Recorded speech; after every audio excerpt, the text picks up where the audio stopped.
thing on?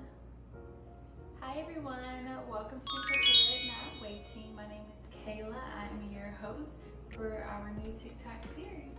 If you feel like you've been in the season of just waiting for far too long, then this TikTok series is for you. Look up the definition of what it means to wait. Waiting means to stay at a place for a particular time or a later time. And I know none of you guys want to do that, especially when it comes to your husband. When I was in my season of preparing, I thought that I was just waiting for no reason. I thought God just had me sitting there for no reason. Not until the Lord had to speak to me through prayer and fasting is when He showed me that there were some things that I had not been healed from. There were some things that I had not forgiven, and there were some soul ties that I had not broken. In this first episode, I want to talk with you guys about my journey of waiting without having to drag it so far. So my journey of waiting looked like 8 years before I met my husband. 8 long years, girl. So if you're complaining about 2 years, sis, you might as well just have a couple seats because I've done all of that.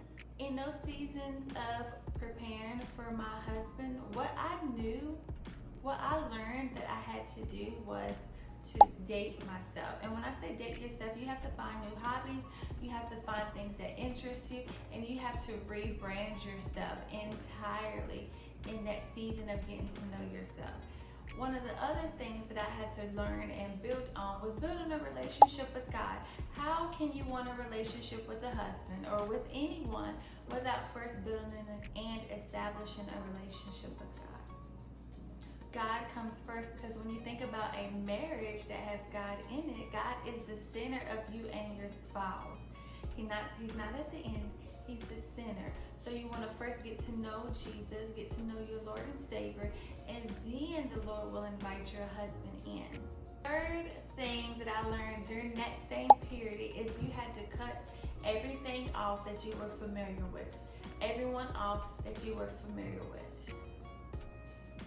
We oftentimes get stuck in environments, get stuck in routines, and still try to become someone new when we have not let go of that old residue. And that may look like deleting pictures, deleting messages, deleting contacts, deleting your social media, going away for a certain period of time to just become new. Remember, the enemy does not tempt us with anything that does not bother us. So if you're gonna keep those phone numbers in your phone, he's gonna tempt you with wanting to reach out to that person. And sis, I'm trying to help you get there. So these are some of the first things that I learned in my season of preparing for my husband. Make sure you guys stay tuned for other episodes because you're not gonna wanna miss this.